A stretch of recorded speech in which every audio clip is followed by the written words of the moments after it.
Kadang-kadang begini, lihat anak pulang menangis, kita bilang begini, masalah sedikit saja kalau menangis, lu harus kuat. Anak-anak itu tidak harus menjadi kuat, tetapi diurai persoalannya, diberikan pemahaman pada mereka. Mereka bilang begini, mama tadi saya dicolek, saya punya teman. Oh, lu harus kuat, lu kawan senggol sedikit saja lu kok menangis. Lu seolah-olah bahwa menangis itu sesuatu yang menurut kita Itu tanda lemah. tanda lemah.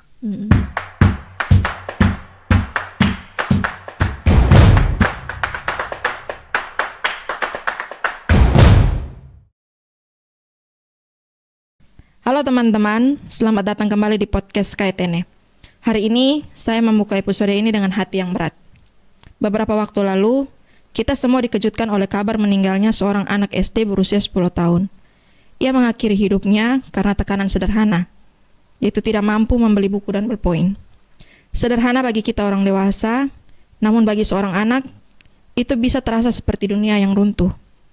Ini bukan sekedar berita duka, ini adalah alarm keras bagi kita manusia.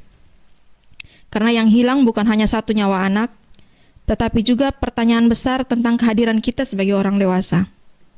Hari ini, saya sudah bersama Kakak Abdi Keraf, Ya, seorang psikolog sekaligus dosen dari Universitas Nusa Cendana.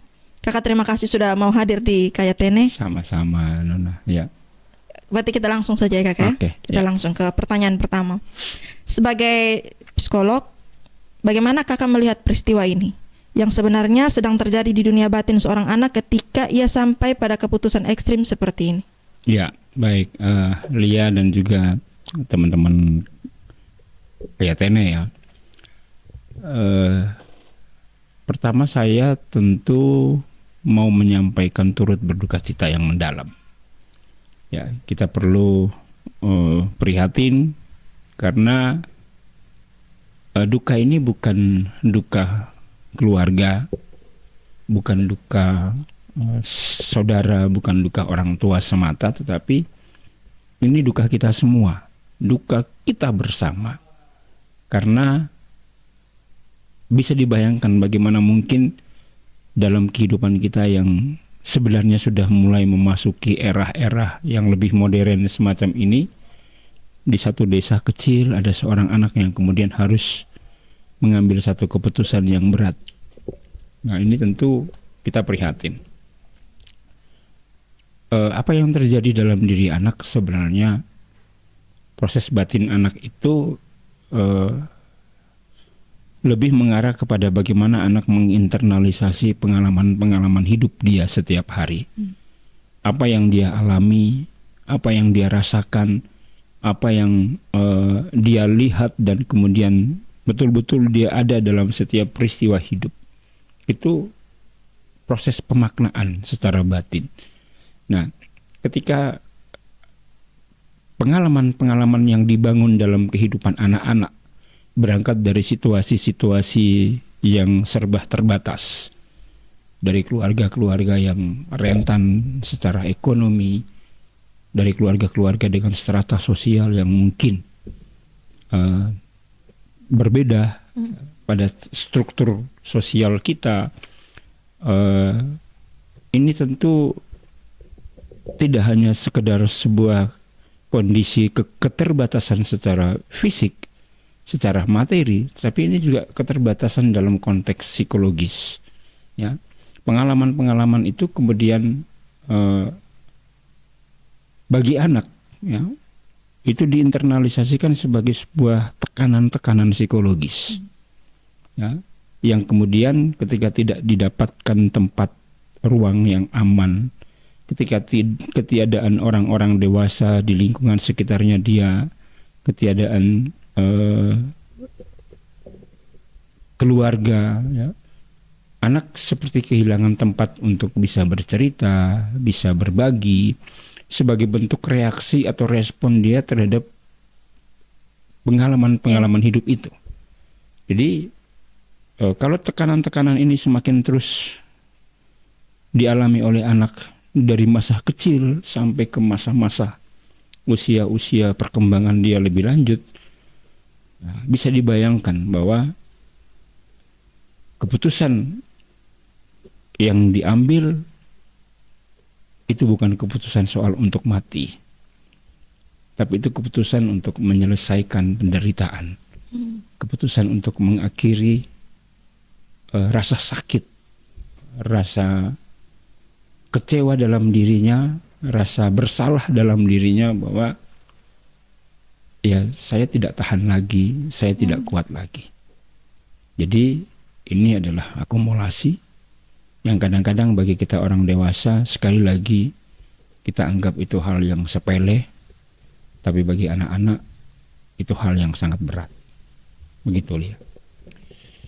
Kalau kita lihat di beberapa media sosial itu kakak, banyak yang bilang begini, itu kayaknya masa cuman hanya soal buku dan ballpoint. Tapi kalau dari kacamata psikologi nih kakak, Ya. ini betul-betul murni hanya karena soal alat tulis atau menurut kakak bagaimana? Di fase terakhir, peristiwa terakhir, pengalaman terakhir yang bagi anak itu adalah pengalaman puncak, ya, itu menjadi sebuah simbol sebenarnya. Ya. Secara psikologis, apa yang dibutuhkan oleh anak, ya itu yang dia betul-betul harapkan dalam kehidupannya dia. Tadi saya katakan anak mengalami proses internalisasi pengalaman. Nah, ketika dia membutuhkan ballpoint, dia membutuhkan buku, ya. Kalau kita lihat secara kuantitatif dalam konteks rupiah, bagi kita kecil nilainya. Tapi tidak bagi anak-anak yang itu menjadi sebuah barang yang langka. Itu kebutuhan yang memang harus dia dapatkan, yang harus dia miliki, ya. Dan itu menyangkut harga diri, itu menyangkut kepemilikan, supaya dia menjadi setara dengan anak-anak yang lain, teman-teman sebaya. Jadi kita jangan kemudian beranggapan bahwa barang-barang yang menurut kita itu mudah didapat, murah dalam konteks nilai rupiahnya, tetapi bagi seorang anak itu bisa menjadi sesuatu yang berharga sekali. Karena di dalam dunia anak itu bisa menunjukkan eksistensi mereka, menunjukkan kesetaraan mereka dengan anak-anak yang lain. Kamu bisa bayangkan dia sebenarnya hampir sama dengan kita orang dewasa. Contoh misalnya begini, mahasiswa, dia pergi ke kuliah, teman-temannya pakai laptop, tapi dia tidak punya laptop. Itu kebutuhan, bukan soal gaya-gayaan. Ya, itu soal kebutuhan. Tetapi tingkatan pada struktur orang-orang remaja dewasa, mereka sudah punya pemahaman proses batin untuk menginternalisasi setiap pengalaman-pengalaman yang kekurangan, ya, itu secara positif. Nah, kalau anak-anak ini kan tidak, masih rentan mereka, ya. Apalagi tadi ketiadaan figur orang dewasa, ya, lingkungan yang memang menurut keadaan situasi kita kalau di kampung-kampung, ya memang pengetahuan secara psikologis kita memang masih sangat terbatas. Minim gitu. Sekali. Kita mengasuh anak tentu masih berpikir secara fisik semata, ya, kehadiran di kita masih secara fisik, cukup saya hadir, saya lihat engkau, saya kasih makan engkau, tetapi kemudian soal perasaannya dia, soal siapa yang dia percaya, soal bagaimana dia punya rasa sedih, dia punya rasa bahagia, itu mungkin kita belum sampai menyentuh semua itu, aspek itu. Berarti kalau tadi yang seperti kakak ceritakan, berarti sebenarnya ini hal akumulasi, berarti kesimpulan. Ya. Akumulasinya hanya sampai pada hal sederhana, buku dan ballpoint. Ya. Secara psikologis, sekali lagi ini bukan konteks ballpoint dan pena, itu tidak bisa kita lihat sebagai hal sederhana. Secara psikologis bagi anak-anak itu hal yang berat, ya. Saya kasih contoh begini. kita pasti pernah berkelahi dengan saudara, Ya. baku rebut pensil, baku rebut ballpoint waktu pergi sekolah SD dulu. Kenapa? Coba, karena itu kamu butuhkan, itu kepemilikanmu. Dan ketika kamu punya, kemudian kamu ternyata harus diambil dari dirimu atau kamu tidak terpenuhi, pasti marah, Berontak. pasti kita sedih. Ya. Jadi sekali lagi kita tidak bisa kemudian melihat hal yang sederhana tadi dalam konteks pikiran kita orang dewasa. Bagi anak-anak tidak semudah itu. Tidak semudah itu. Jadi mari kita lepaskan bahwa ballpoint dan pensil itu menjadi sesuatu yang sederhana. Tidak. Secara psikologis anak butuh disetarakan. Oke. Ya, kamu bisa bayangkan kalau dia pergi sekolah, kemudian dia tidak punya sepatu, Betul. dia tidak punya seragam, ya, Jadi rasa minder sebenarnya. ya. Karena Ini dia soal harga harus, diri, ini ya. soal bagaimana dia menjadi setara dengan teman-temannya, bagaimana kemudian dia juga bisa seimbang, ya, secara ekstensi, secara pemenuhan kebutuhan. Karena ballpoint dan pensil itu adalah kebutuhan konkret, real pada ciri seorang pelajar. Ya. Dalam sistem pendidikan kita, alat-alat semacam itu alat-alat yang utama. Begitu. Kakak, kalau kita baca di berita, anak ini tidak meninggalkan pesan penuh kemarahan sebenarnya. Ya. Dia tidak menyalahkan siapapun. Dia hanya menulis tentang kesedihan dan kebingungannya. Kira-kira menurut kakak, makna psikologis dari pesan itu seperti apa? Ya. Baik, jadi mari kita ambil hikmatnya begini. Kadang-kadang kita tidak sebagai orang dewasa, sebagai orang tua, Lia sebagai mama, saya sebagai seorang bapak, begitu ya. Kadang-kadang kita mengabaikan substansi pesan, kalimat-kalimat simpel, kalimat-kalimat sederhana dari anak-anak kita. Mereka mungkin mengatakan bahwa saya lelah, begitu, atau saya sakit, begitu ya. Kalimat mungkin sekali lagi bagi kita mungkin itu kita sudah punya jalan keluarnya, tapi bagi anak-anak tidak. Pesan-pesan itu mengindikasikan kepada kita bahwa sebenarnya dalam beberapa psikologi anak, ya, dalam kasus-kasus itu anak lebih menginternalisasikan semua kekurangan-kekurangan, semua keterbatasan-keterbatasan, semua hal yang dia alami itu lebih oleh karena dirinya sendiri. Ya, oh, orang tua susah karena saya sekolah, misalnya. Ya, bapak dan mama berkelahi karena saya ada. Nah, ini yang kita harus paham. Secara sebagai orang tua, sebagai orang dewasa, kita harus mengerti bahasa-bahasa ini, kondisi-kondisi semacam ini. Nah, pesan-pesan itu sebenarnya kalau kita dalami lebih jauh, dia tidak mengungkapkan kemarahan pada siapa-siapa, tidak ditujukan kekecewaannya pada siapa-siapa, justru malah Dia menyalahkan diri. ya, lebih kepada diri sendiri. Nah, ini yang harus ke depan kita orang-orang tua, orang dewasa, kita harus hati-hati.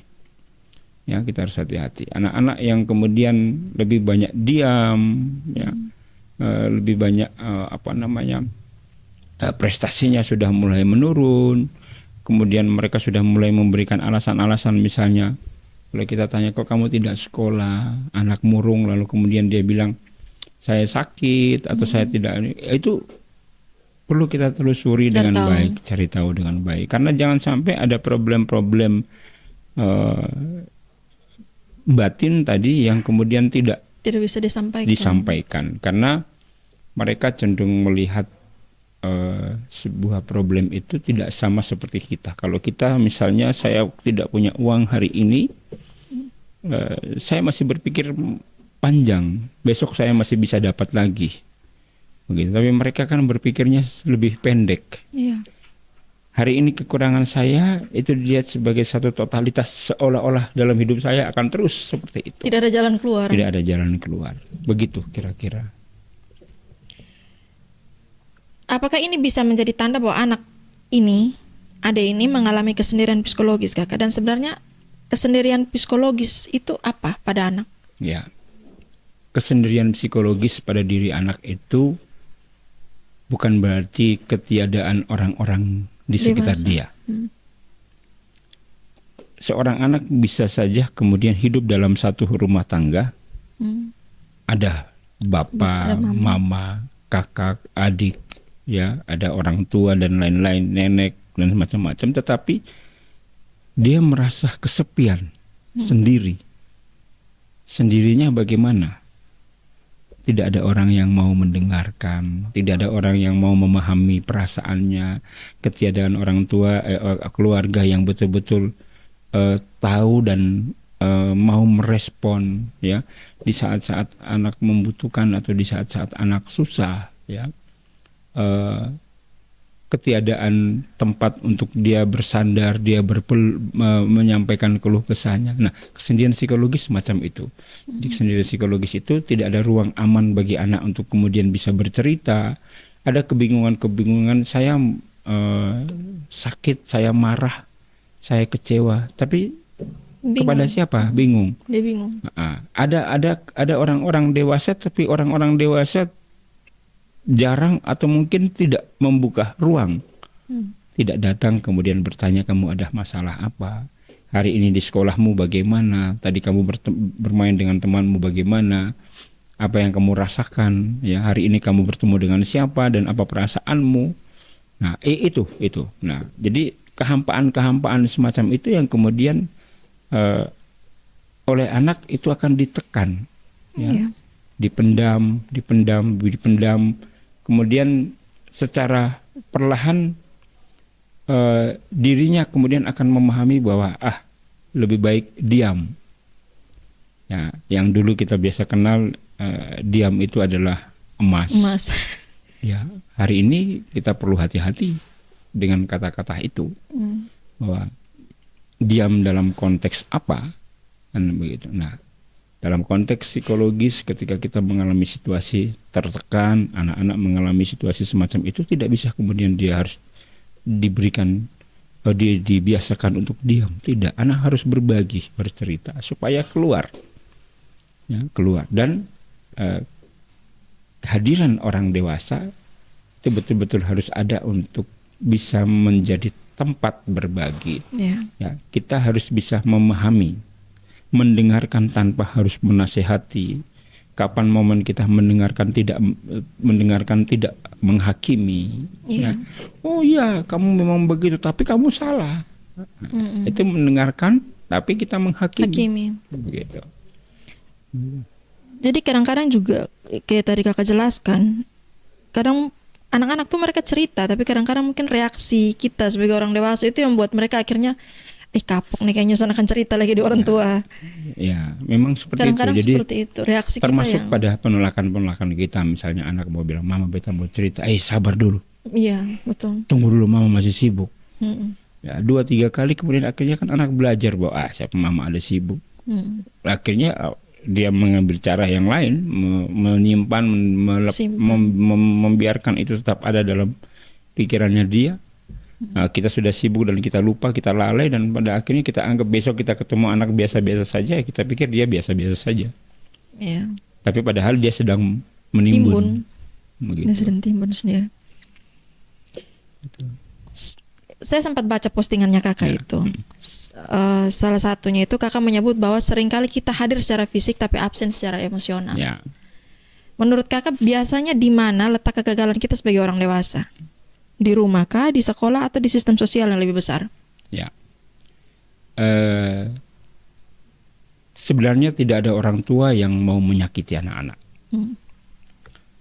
Tidak ada keluarga, bapak mama yang kemudian dalam hidup itu kemudian dia mau anaknya itu terluka atau terlantar, begitu ya. Tetapi yang harus kita lihat adalah kita belum sepenuhnya menyadari secara emosional kita hadir dalam kehidupan anak-anak. Jadi sekali lagi, apakah kita gagal? Menurut saya kita hanya belum menyadari secara emosional. Nah, di rumah kita tentu butuh hadir dalam peran kita masing-masing sebagai ayah, sebagai ibu. Bagaimana kemudian kita menjadi tempat, ya, menjadi model, kita menciptakan ruang-ruang komunikasi yang aman bagi anak untuk menyampaikan, mengekspresikan perasaan mereka. Di lembaga pendidikan juga demikian, ya. Kita tidak sekedar menuntut capaian pembelajaran, tapi juga menyediakan saluran-saluran ekspresi emosi. Makanya kemudian kita ini kan punya banyak sarjana-sarjana psikologi, sarjana-sarjana bimbingan konseling, ya. Ya. Ini harus diberdayakan, ya. Paling tidak coba kalau kita lihat di lembaga-lembaga pendidikan kita, jumlah siswa yang banyak, guru pendamping psikologisnya mungkin cuma 1. Masih sangat terbatas. Jadi dari peristiwa ini sebenarnya kita harus berkaca, kita harus berefleksi bahwa kondisi psikologis anak itu penting. Dia fondasi, ya. Bukan saja kita berpikir soal kesehatan fisiknya, tapi kesehatan mentalnya menjadi penting. Keberadaan guru-guru pendamping psikologis di sekolah-sekolah itu bukan menunggu ada masalah dulu baru kemudian selesaikan, tidak. Harus diasesmen, dicegah supaya tidak terjadi situasi yang tadi itu, penumpukan masalah.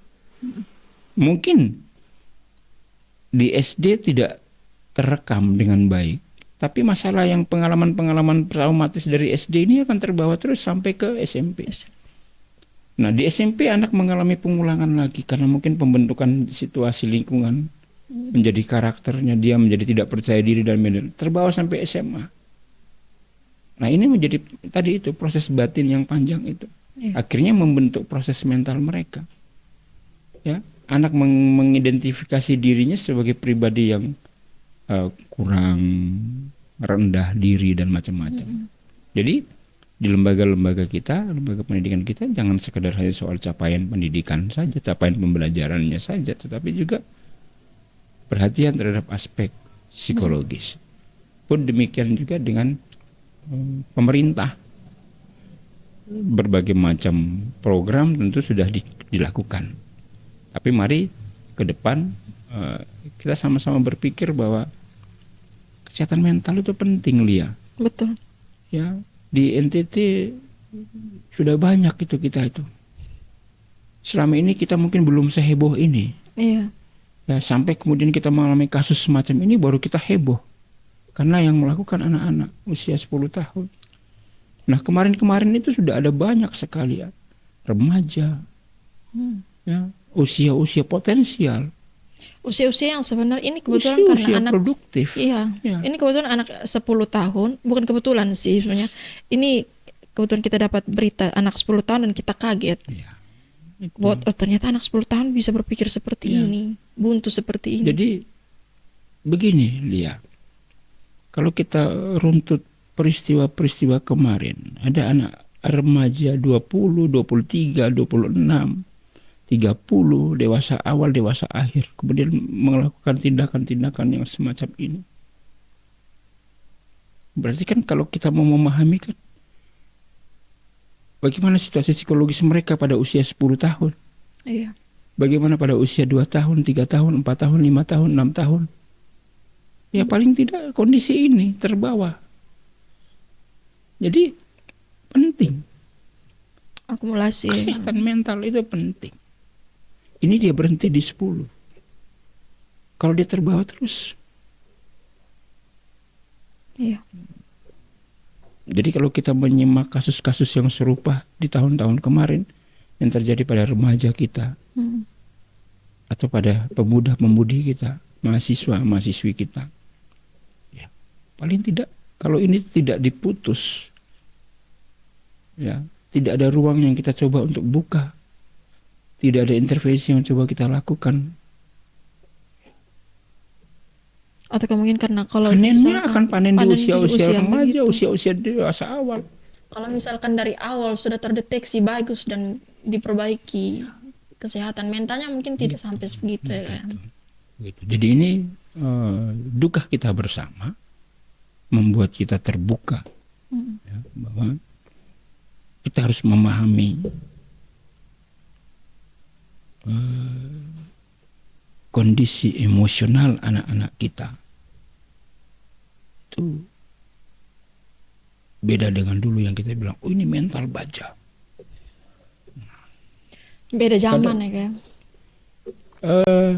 Kadang-kadang begini, lihat anak pulang menangis, kita bilang begini, masalah sedikit saja kalau menangis, lu harus kuat. Anak-anak itu tidak harus menjadi kuat,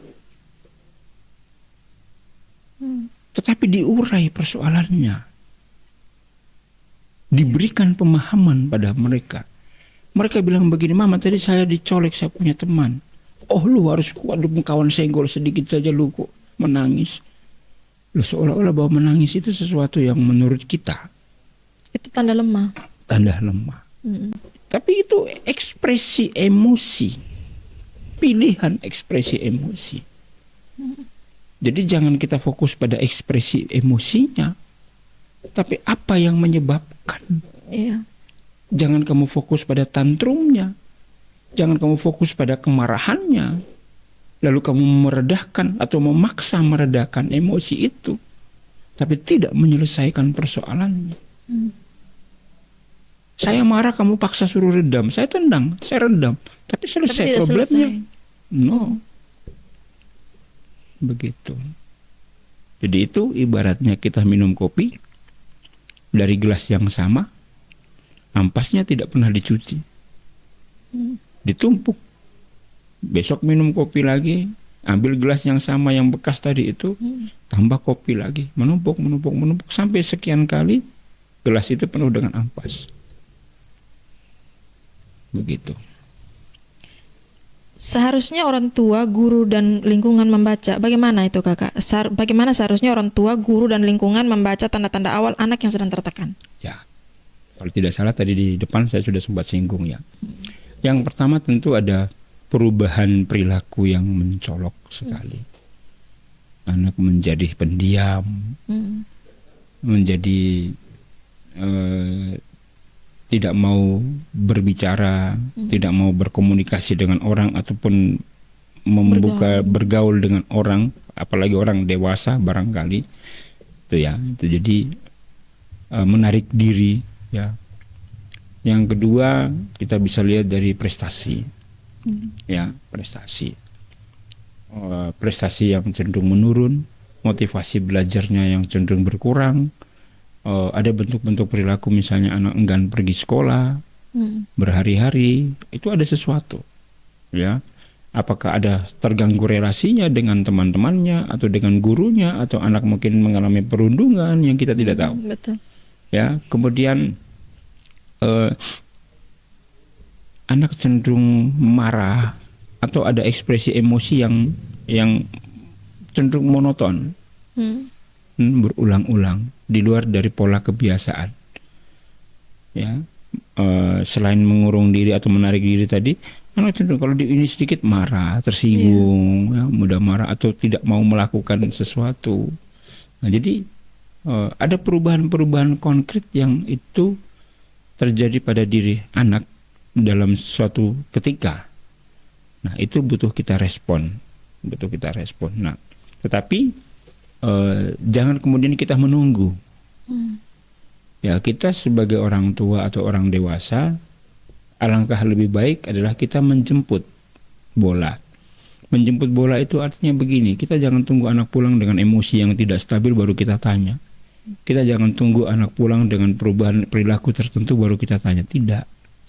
Ya, diupayakan salah satu pihak dalam rumah, orang tua kah, bapaknya kah, mamanya kah, atau kakaknya kah yang lebih dewasa, ya kita bisa membangun komunikasi secara positif dalam konteks sehari-hari, tidak harus lama. Ya, apa kabar hari ini, tadi di sekolah ke mana? Ya, apa yang kamu rasakan tadi di sekolah? Tadi kamu makan di sekolah itu enak atau tidak?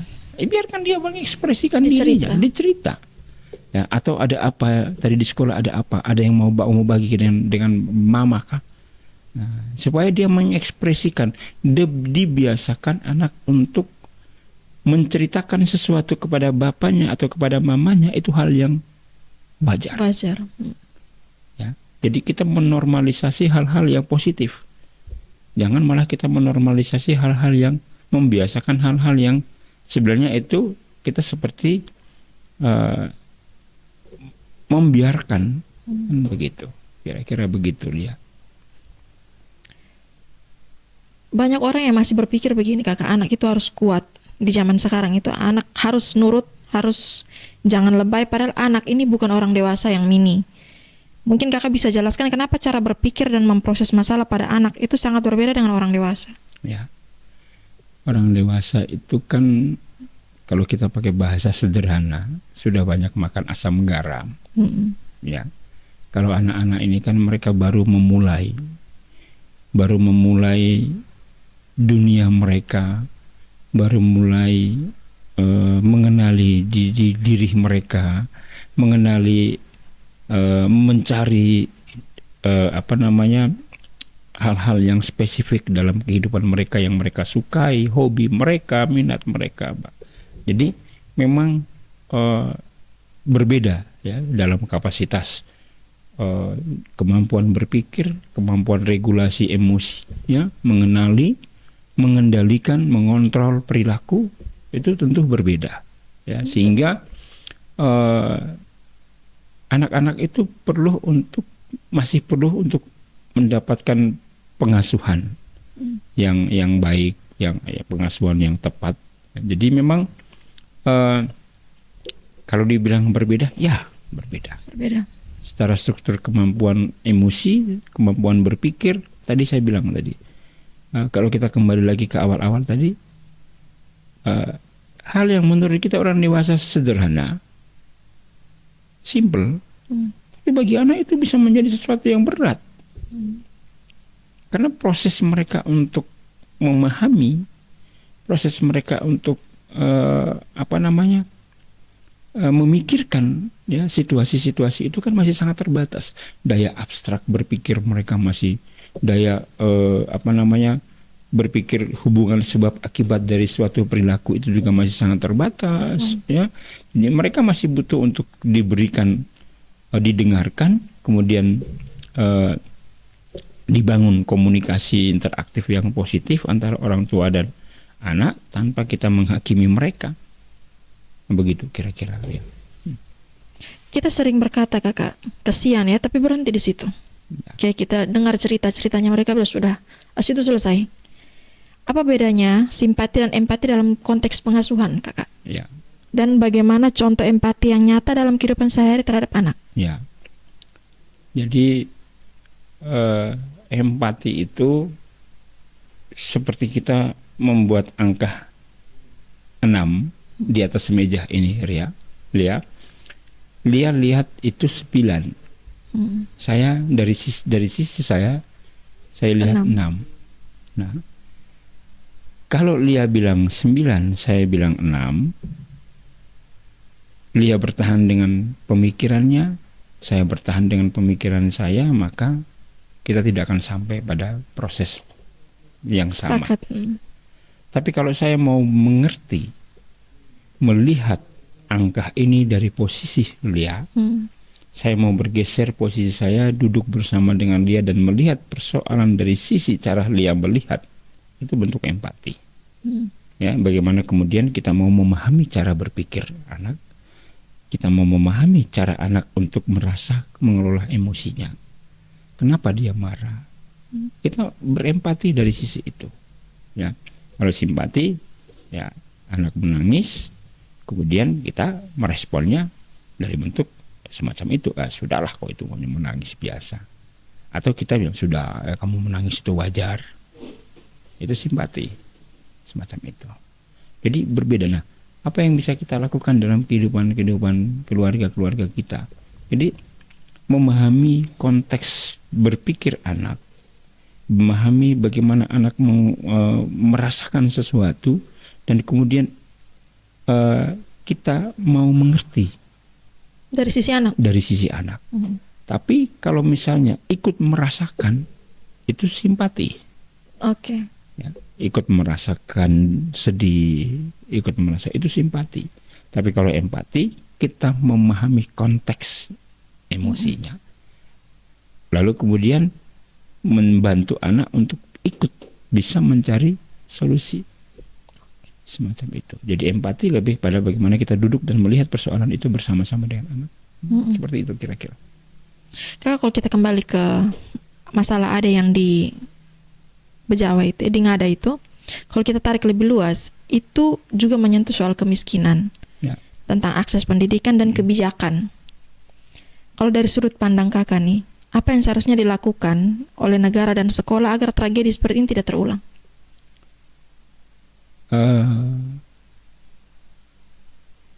Kita harus berpikir, ya. Tadi saya sudah sempat singgung bahwa fondasi psikologis anak itu harus betul-betul menjadi perhatian. Sudah waktunya bagi kita tidak bisa mengabaikan perkembangan aspek mental. Tidak bisa. Dalam banyak pengalaman-pengalaman saya sebagai seorang psikolog, ada banyak sekali kompleksitas persoalan, ya, teman-teman, anak-anak remaja, anak SD, ya, orang dewasa awal. Problemnya mereka itu bukan karena ketidakmampuan mereka mengatasi persoalan secara ekonomi dalam konteks orang-orang dewasa misalnya, ya, tapi bagaimana menangani persoalan secara aspek mental, konflik-konflik, menerima perasaan-perasaan, ya, hal-hal yang berkaitan dengan proses mental mereka. Nah, ke depan, ya, kita tidak kemudian hanya sekedar fokus pada memenuhi kebutuhan-kebutuhan materi, ya, jasmani semata, tapi pendampingan, literasi terhadap masyarakat tentang kesehatan mental, tentang pengasuhan, itu juga harus menjadi penting. Di banyak program-program pemerintah saya pikir itu sudah ada. Teman-teman LSM, teman-teman berbagai macam institusi saya pikir sudah ada. Tetapi mari kita lebih gencar, ya, dengan terjadinya peristiwa semacam ini. Kita jangan kemudian mundur, lengah, tapi terus Evaluasi, ya, maju dan evaluasi. maju, kita evaluasi dan kemudian kita bersama-sama, ya,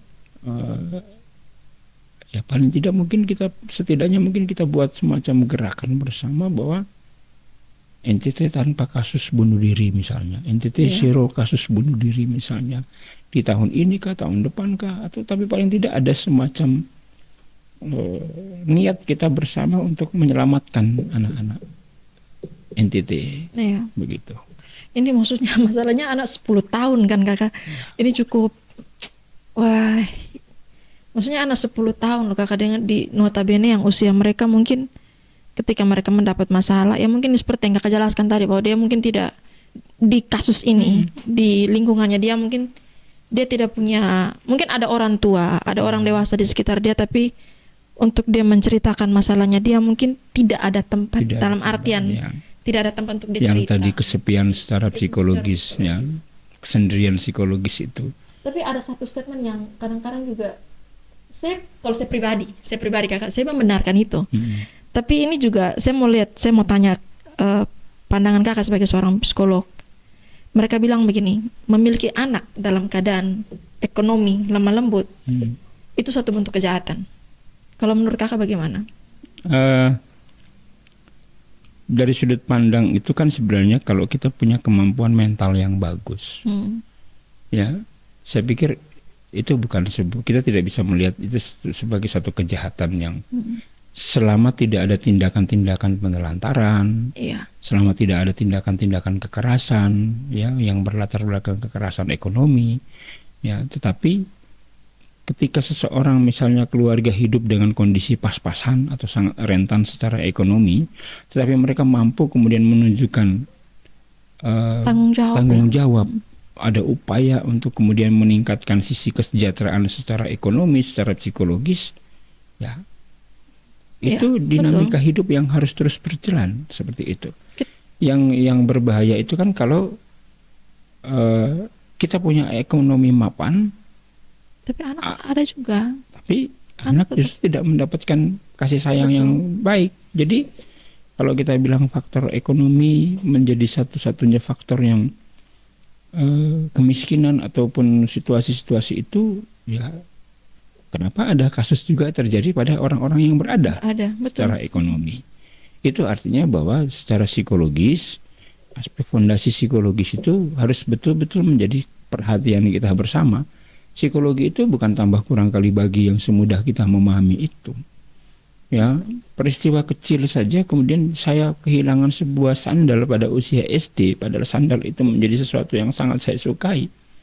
Itu bisa terbawa sampai usia dewasa misalnya. Teringat. Itu traumatik muncul. Akhirnya saya menjadi apa begitu. Ketika melihat sandal, saya terbawa situasi. Kan begitu. Ya. Jadi apakah itu faktor ekonomi? Jadi saya pikir kita tidak bisa kemudian mengatakan bahwa ekonomi menjadi faktor penentu. Ya. Jadi kesejahteraan psikologis itu banyak. Ya. Psychological well-being itu banyak faktor yang menentu. Ketersediaan sarana prasarana, adanya dukungan sosial, ya, adanya faktor emosional, kematangan secara emosional, ya. Jadi banyak. Ya. Jadi kalau salah satu-satunya aspek saja tidak. Itu bukan penentu. Ya. Kalau itu penentu satu-satunya aspek, berarti semua orang kaya bahagia dong. Iya, betul. Semua anak yang hidup dalam keluarga-keluarga yang mapan pasti bahagia dong. Padahal faktanya bahwa ada juga, ada banyak juga. Pasti ada juga situasi-situasi seperti itu. Saya setuju, saya sadar sendiri dulu. Sebenarnya saya juga alami itu, bahwa tapi ada satu hal yang menyentuh buat saya agak terusik masalah tentang anak ini, Kakak. Salah satunya adalah anak ini sebenarnya kan fatherless. Dia tidak punya bapak kan dari kecil. Punya bapak, tapi kehadiran ayahnya itu tidak dia rasakan dari kecil. Dan kasus-kasus tentang fatherless ini kan banyak orang anggap sepele, tapi padahal dia punya dampak cukup besar sebenarnya. Ya. Kalau menurut Kakak itu bagaimana? Figur ayah itu memiliki peran yang sangat dominan dalam pembentukan karakter anak, dalam pembentukan identitas diri anak, dalam pembentukan rasa percaya diri, dalam pembentukan prestasi akademik anak. Ya, meskipun kita lihat kadang-kadang ayah itu cuek dengan, ya, tapi kadang anak simbol-simbol itu lebih cenderung pada sosok ayah. Ya, anak-anak yang bertumbuh tanpa pendampingan atau pengasuhan oleh ayah, ya, cenderung mereka akan menjadi lebih kurang percaya diri. Ya, mereka akan kalau secara akademik prestasinya mungkin cenderung akan lebih kurang, turun. Ya. Kemudian secara sosial pun juga mereka cenderung akan lebih individual, kurang mau terbuka. Ya, jadi pengasuhan ayah itu penting. Ya. Kita ada, tapi kita tidak nyata. Tidak hadir secara fisiknya ada, tapi psikologis. Nyawanya entah kemana. Jadi memang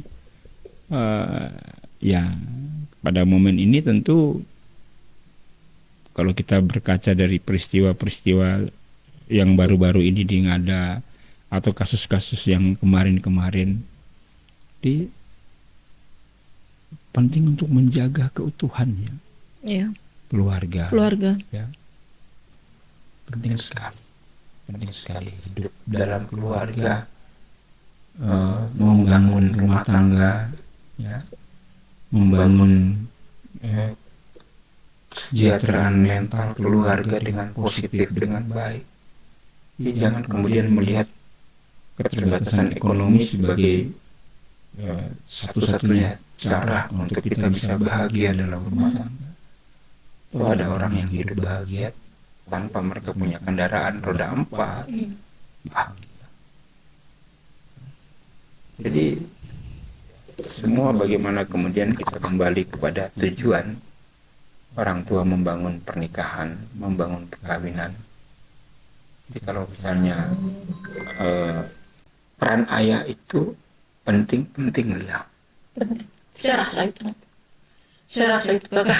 Jadi jangan kemudian kita sebagai ayah, kebanyakan kayak karena kita ini kan patriarki, ayah menjadi sumber mata pencarian, pulang dengan keadaan capek, lalu kemudian kita merasa urusan pengasuhan anak itu menjadi urusan mamanya. Betul. Atau lagi urusan pengasuhan anak itu menjadi urusan neneknya. Ya.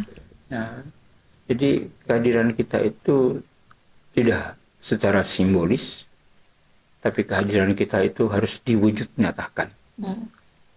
Dan bukan soal kuantitasnya, tapi soal kualitasmu. Ya. Bagaimana kamu hadir dalam kehidupan anak 5, 10, 15 menit, duduk, ngobrol, mendengarkan, bercerita dengan mereka, termasuk bagi pengalamanmu, sharing pengalamanmu di tempat kerja, supaya ada referensi. Betul. Jadi jangan berpikir bahwa anaknya masih kecil, dia belum bisa tahu. Mereka punya memori, mereka punya ingatan. Ya hari ini mungkin mereka merasa itu belum penting, bapak nih cita-cita saya bawa pengalaman, tapi mereka menyimpan, merekam. Betul. Apa yang hari ini belum dianggap belum waktunya bagi mereka, belum menjadi prioritas, suatu ketika itu akan menjadi prioritas. Ya, sebagai contoh misalnya begini, kalau dulu mama suruh sapu-sapu rumah, pada akhirnya perilaku sapu rumah itu kan bermanfaat kan? Iya. Ketika dia sudah mengambil posisi sebagai seorang ibu kan sederhana. Iya. Begitu. Jadi perilaku keterampilan domestik, ya itu juga melatih kecerdasan emosi kita, melatih empati kita, melatih sifat kecerdasan sosial kita, bagaimana peduli dengan anggota keluarga yang lain, bagaimana peduli dengan supaya nanti itu menjadi bekal kita. Ketika hidup rumah tangga, ya kita menjadi peduli dengan istri, peduli dengan suami, peduli dengan anak-anak. Berangkatnya dari mana? Ya dari kebiasaan-kebiasaan dalam kehidupan berumah tangga itu. Perilaku yang kita lihat sederhana, itu perilaku simpel sederhana, menyapu rumah, itu melayani kan. Iya. Itu kan berempati. Jadi sapu rumah itu bukan sekedar perilaku menjaga kebersihan semata dalam konteks kesehatan, tapi secara psikologis itu memberi makna bahwa ada semacam kerelaan saya untuk melayani, bertanggung jawab. Tuh, kita duduk makan begini, kemudian habis makan, suami bangun, anak-anak bangun, istri yang membersihkan piring-piring, atau anak perempuan yang membersihkan piring kotor di atas meja. Yang cerdas secara sosial, cerdas secara emosi ya mereka. Kita yang laki-laki akhirnya menjadi sangat tidak kekurangan dalam aspek itu. Kenapa? Tidak mau melayani, ya kayak begitulah. Jadi hal-hal sederhana simpel seperti itu mengajarkan nilai-nilai psikologis yang syarat sekali dengan makna. Tapi kalau kita lihat, ini mungkin terjadi di keluarga Ade ini. Tapi ada banyak sebenarnya kakak di NTT yang akhirnya anak ini dia harus hidup dengan satu orang tua. Ini akhirnya hanya dengan mamanya saja. Bahwa artinya ada satu peran yang menjadi timpang buat hidup anak ini kan. Ini mungkin jadi kalau dari kacamata kakak, untuk yang ibu-ibu yang akhirnya harus berjuang membesarkan dia punya anak sendiri ini kakak, itu bagaimana kira-kira dia harus bagi peran? Karena dia harus setidaknya dia harus menghadirkan dua peran dalam satu tubuh ini. Itu menurut kakak bagaimana? Yang pertama tentu itu menjadi sesuatu yang cukup memberatkan ya. Bagi perempuan, apalagi dia harus sebagai sumber nafkah, kemudian sumber kasih sayang, ya, sumber teladan, ya, tentu ini berat, ya. Tetapi bukan berarti bahwa hal yang berat itu tidak bisa dilakukan. Hari ini dunia teknologi sudah sangat begitu maju perkembangan. Ya, yang menjadi soal itu kan kadang-kadang kita ketika mengalami sebuah peristiwa yang memberatkan, kita tidak berupaya untuk mencari saluran-saluran informasi, saluran-saluran dukungan yang bisa membantu kita untuk memberikan dukungan emosional, dukungan sosial, ya, dukungan penguatan. Ya. Jadi sendiri sebagai orang tua dalam konteks pengasuhan anak, ya, tapi sebagai manusia dia tidak sendiri. Ada lingkungan yang bisa mensupport, ada social support, ya, komunitas-komunitas yang bisa dibangun untuk membantu dia dalam hal-hal ketika dia kekurangan informasi, kekurangan atau tempat-tempat dia untuk berbagi. Jadi yang menjadi masalah kedua adalah ketika dia punya problem, dia punya beban, disimpan sendiri. Okay. Nah, itu yang kembali lagi tadi itu menumpuk, Akhirnya datang burnout, datang ketegangan secara fisik, ketegangan secara emosi memuncak, anak-anak menjadi korban, diri sendiri menjadi korban, akhirnya meratapi nasib, ya. Jadi kalau menjadi orang tua tunggal itu karena faktor perceraian misalnya, ya. Tentu kita tidak menghendaki perceraian, tapi dalam konteks tertentu itu terjadi, ya. Jadi kita harus bisa melepaskan semua itu, karena hidup tidak hanya berhenti ketika kamu bercerai. Kamu menjadi single parent, hidup tidak berhenti di situ. Ada kehidupan yang harus kamu sambung, lanjutkan. Ada anak-anak yang harus kamu nafkahi. Ada kehidupan sendirimu yang harus kamu jalani, sehingga menjadi pribadi yang bisa berdamai dengan situasi, menerima keadaan, ya, menerima situasi diri, realitas itu, berdamai dengan situasi itu, bahwa saya harus hidup dengan makan dari piring yang retak, karena itu hanya satu-satunya piring saya, ya terima, gitu kan, berdamai dengan keadaan, gitu. Nah, ini kemudian akan membuat kamu untuk fokus kepada, sebagai batu loncatan, untuk fokus kepada hal-hal yang akan datang. Tapi kalau kamu terus menyesali, menangisi masa lalu, ya, apalagi marah dengan masa lalu, menyimpan dendam, tidak akan selesai kehidupan. Ya, tidak akan selesai. Banyak kemudian orang tua tunggal itu menjadi gagal karena masih berkutat pada masalah. Apakah kamu tidak bisa bahagia? Pertanyaannya. Gitu. Mencintai dirimu sendiri, mencintai keluargamu, mencintai situasimu, mencintai banyak hal yang bisa kamu kerjakan. Pulih kembali, ya, bangkitkan kembali dirimu, bangkitkan kembali semangatmu untuk kemudian, ya, jalani hidup. Karena kamu memang harus hidup. Mau tidak mau. Gitu. Nah, yang terakhir, dalam banyak kasus, saya teringat dalam diskusi saya dengan beberapa teman, yang mati terakhir dari seseorang itu harapan. Betul. Jadi mari kita terus tetap berharap. Dalam keadaan susah, dalam keadaan kita bingung, kita gelisah, tidak boleh mati harapan. Besok saya harus masih hidup. Besok saya masih harus melanjutkan kehidupan saya. Besok ada sesuatu yang harus saya lakukan untuk anak saya. Ada sesuatu yang saya lakukan untuk istri saya. Ada hal yang saya harus lakukan untuk membahagiakan diri saya. Itu harapan. Tapi kalau harapan itu mati, putus asa. Jadi jangan pernah mati harapan. Betul. Harapan. Sebenarnya kalau kita dengar cerita adik ini kakak, waktu saya dengar, saya baca-baca cerita tentang dia, saya cermin kembali ke saya punya diri sih. Wah, usianya dia yang 10 tahun, oh ya, memang usia dianya itu sama persis. Memang tidak se-ekstrim yang dia alami. Tapi yang dia alami ini hampir 11-12 dengan saya. Karena waktu itu juga kebetulan kan waktu itu bapak meninggal tahun 2000. Terus mama karena posisi di sini kerja, kami 3 bersaudara. Nah saya ini yang paling susah untuk diurus karena sekolah jauh. Akhirnya ambil keputusan pindahlah saya ke Adonara waktu itu, di usia itu. Makanya hampir sama persis seperti yang dia alami ini. Akhirnya dia tinggal dan neneknya, saya tinggal dengan bapak besar. Jadi untuk yang hidup keras seperti dia, ya kita alami semua. Tapi bukan berarti saya bilang saya punya lebih baik, tidak. Hanya mungkin beruntungnya saya waktu itu karena saya dikelilingi oleh orang-orang yang mau mendengar cerita. Itu yang mau mendengar cerita. Mungkin anak ini tidak alami. Ya makanya tadi kamu bilang harapan ini benar.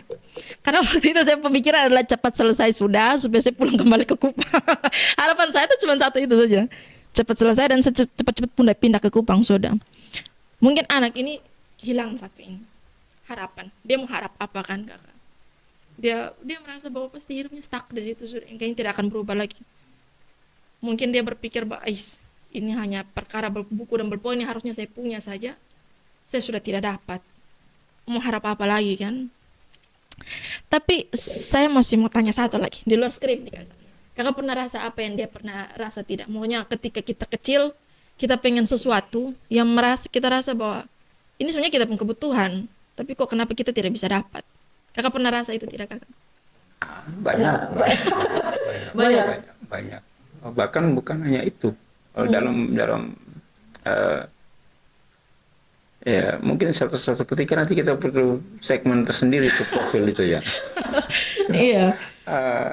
Ada banyak hal ya. Misalnya ketika saya kan hidup 7 orang laki-laki. Iya. Iya, betul. Cuman beruntungnya waktu itu memang saya datang dari keluarga yang cukup mapan, bapak yang mapan, gitu. Tapi kehadiran kami laki-laki itu tentu kompleks. Ya bisa dibayangkan kan laki-laki 7 orang. Semua. 7 raja ini ada dalam satu kerajaan. Ya, jadi masing-masing bagian kekuasaan pasti. Masing-masing dengan sifatnya, masing-masing dengan wataknya, gitu ya. Jadi, tapi tentu berbeda ya, karena pola pengasuhan, ya, pola kita mungkin sudah lebih agak baik sedikit. Ya, bapak dan mama juga sudah memahami ya, bagaimana mengasuh anak-anak karena kita juga hidup di kota. Gitu, ya. Memang waktu itu cuman bedanya kan zaman dulu kan zaman Noe kan, sekarang zaman now. Tapi itu nantilah. Bolak-balik tapi itu maknanya cukup kompleks. Noe dan now. Kalau hari ini orang tua dan guru sedang mendengarkan podcast ini kakak, apa pesan paling penting yang ingin kakak sampaikan? Hal sederhana apa yang bisa kita mulai dilakukan hari ini? Ya,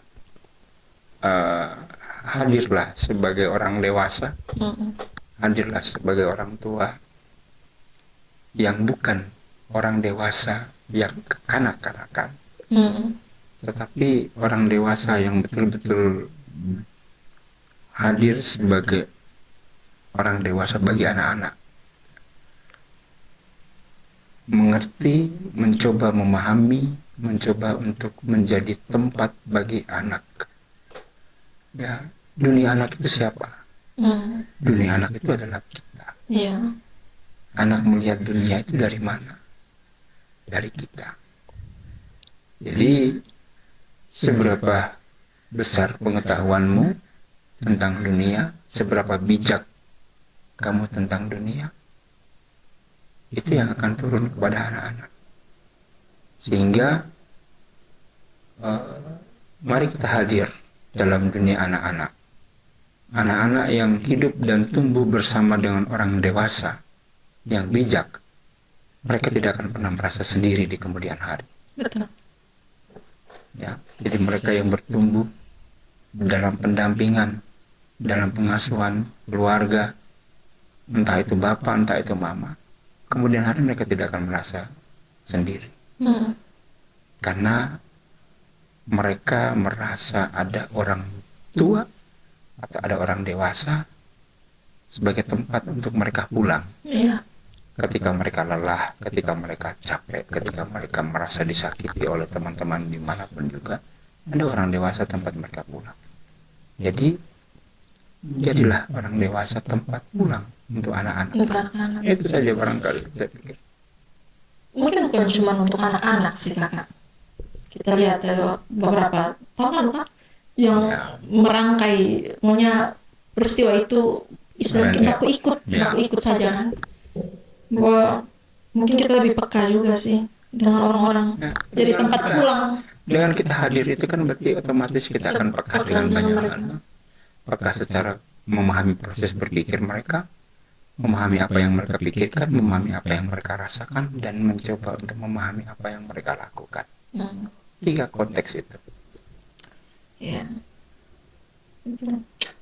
Semoga tapi kalau kita bincang sebanyak ini nih kakak, mudah-mudahan kasus yang ada itu jadi yang terakhir sih kakak. Karena kalau kita dengar ini, aduh, kita berharap begitu. Kita berharap begitu. Artinya bahwa kejadian ini jangan kemudian ini nanti mungkin di disclaimer untuk beberapa pernyataan ya, tetapi kita berharap tentu tidak akan terulang lagi. Ya, kita berharap. Dan ini menjadi satu hentakan yang kuat yang harusnya menyadarkan kita. Jadi tidak perlu kita saling menyalahkan, tidak perlu kita saling menuding, tidak perlu kita kemudian saling mengkritik, ya. Tetapi mari kita berupaya untuk minimal kita mulai dari diri kita sendiri, dari dalam keluarga kita, dari dalam kehidupan kita sehari-hari, dengan berupaya untuk membangun ruang-ruang yang aman bagi anak-anak kita. Ruang aman itu bukan berarti terpenuhi segala fasilitas, sarana, kebutuhan secara fisik, jasmani, tetapi ruang aman secara psikologis, di mana anak-anak bisa merasakan nyaman ketika dia pulang. Dia bisa merasakan sentuhan seorang ayah, sentuhan seorang ibu ketika dia lelah, ketika dia sakit, ketika dia membutuhkan sesuatu, dia ingin berbicara kepada siapa, itu kita ada di situ. Mama beta butuh buku, mama beta butuh pensil, mama beta punya sandal sudah rusak, putus. Iya. Nah, kita butuh kehadiran yang sederhana semacam itu. Kita butuh orang dewasa yang hadir dan tidak menolak, ya, tidak berupaya untuk menghakimi apa yang anak-anak ingin utarakan. Ya, tidak berupaya untuk kemudian kita mencoba untuk seolah-olah kita tahu semua tentang dunia anak. Kita memang berangkat dari dunia itu puluhan tahun yang lalu, belasan tahun yang lalu. Tetapi dunia kita berbeda dengan dunia anak-anak yang sebenarnya. Ya. Dan anak-anak juga bukan orang dewasa mini, tadi sudah disampaikan. Mereka anak-anak. Anak-anak tetap anak-anak. Mereka akan bertumbuh bergantung bagaimana kemudian lingkungan, ya, keluarga, kerabat, tetangga, teman, komunitas membantu mereka, memberikan dukungan. Jadi ya, kita berdoa, kita berharap. Tentu kita sama-sama berdoa untuk anak kita, ya, sebagai umat beriman kita panjatkan doa semoga dia bahagia, juga keluarga yang ditinggalkan dikuatkan, ya, dan tentu bagi kita semua ini harus jadi pelajaran berharga, ya. Pelajaran yang sangat-sangat berharga. Ini pelajaran yang mengorbankan satu jiwa, ya, satu nyawa, ya. Saya sudah dari 2016, saya keliling, saya mengkampanyekan tentang kesehatan mental dalam banyak forum, dalam banyak diskusi-diskusi. Dan kita harus gerakan secara bersama-sama. Ini harus secara bersama, secara masif, sampai ke tingkat-tingkat desa, sampai ke tingkat-tingkat RT. Kadang-kadang kita berpikir bahwa konflik suami istri dalam rumah tangga tidak berdampak. Sangat berdampak. berdampak. Mempengaruhi pertumbuhan mental anak. Ya, tadi saya bilang, dari mana anak-anak melihat dunia? Kalau bukan dari kacamata orang tua, dewasa. kacamata orang dewasa. Jadi apa yang kamu lakukan, itu yang akan dipelajari oleh anak-anak. Mungkin dengan situ juga dia merekam kembali. Mungkin nanti kayak saya pernah baca satu kakak bahwa ada anak perempuan ketika dia tidak punya figur ayah dari kecil, sampai saat dia besar dia bingung menentukan standar laki-laki yang akan menjadi suaminya dia itu akan seperti apa. Artinya bahwa memang peran orang dewasa terhadap anak-anak itu cukup besar. Bukan cukup, Sangat besar, sangat besar.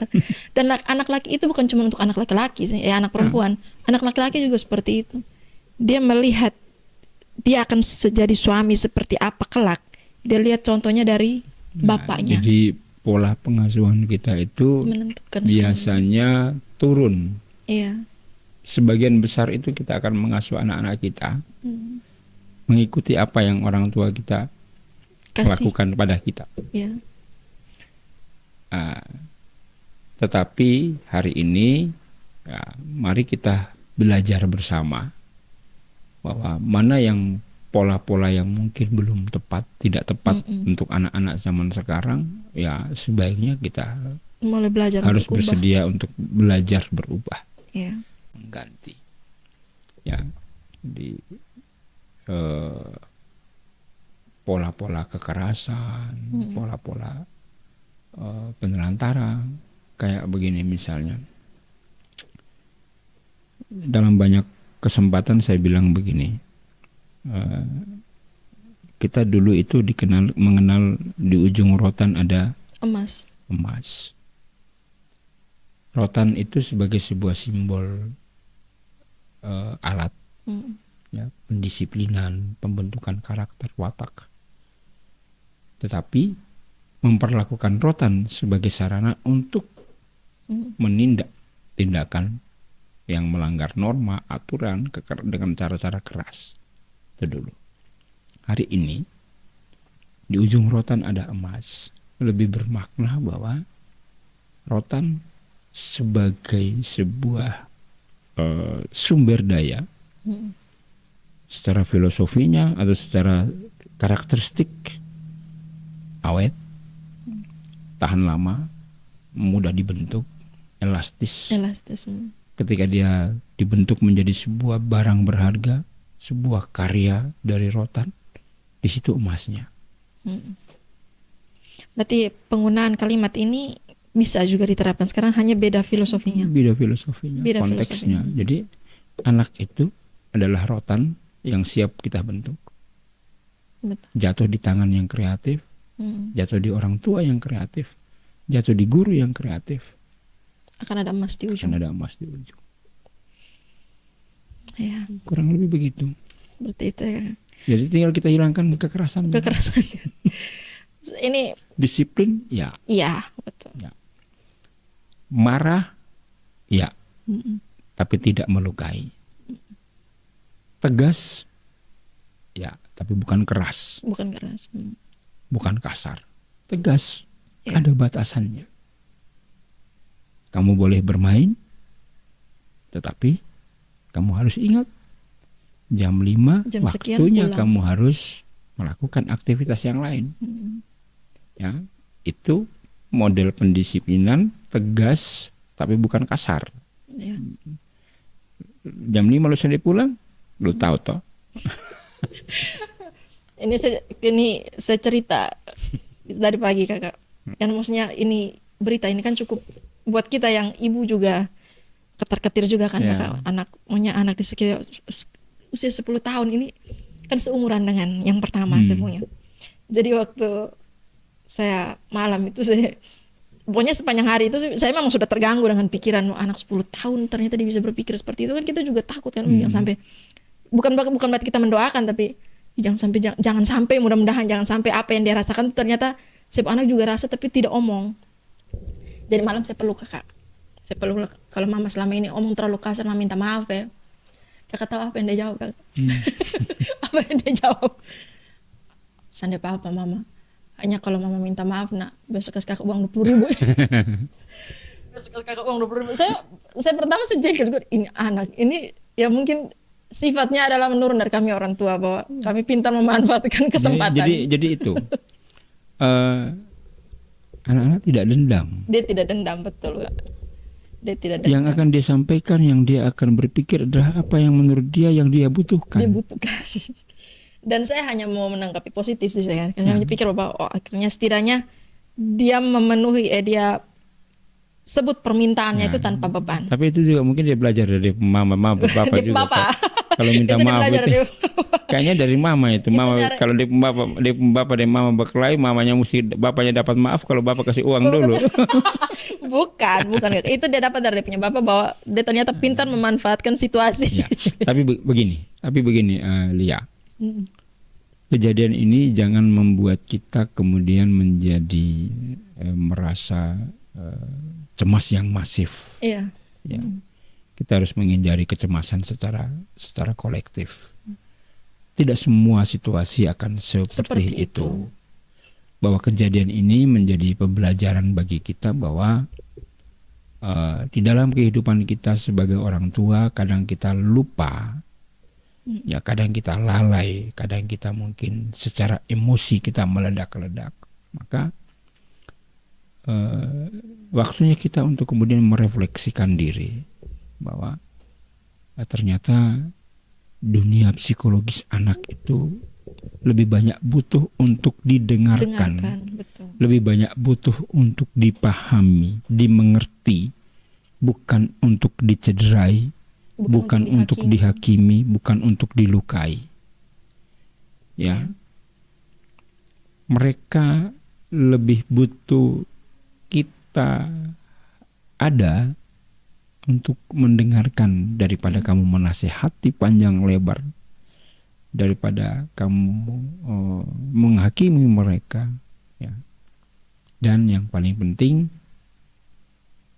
anak belajar dari contoh. Jadilah orang tua yang memberikan contoh teladan yang positif di rumah, supaya kalau proses komunikasi tidak berjalan baik, ya paling tidak anak bisa melihat yang baik. Iya, betul. Ya, paling tidak dia bisa melihat yang baik. Ada contoh praktek yang baik yang bisa dia tiru, dia rekam. Nah, kalau itu diperkuat dengan ada interaksi komunikasi yang efektif antara orang tua dan anak, itu lebih bagus. Iya. Kira-kira begitu. Tapi terima kasih banyak Kakak, ini hari hampir 1 jam ya. Kayaknya bukan hampir 1 jam lebih kita omong tentang. Pokoknya tinggal kamu doa terus. Terima kasih banyak Kakak atas penjelasannya, teman-teman. Tragedi ini bukan sekadar kabar duka, ini adalah cermin bagi kita semua. Anak tidak selalu menangis keras karena terluka, seringkali karena mereka diam, menarik diri dan berpura-pura baik-baik saja.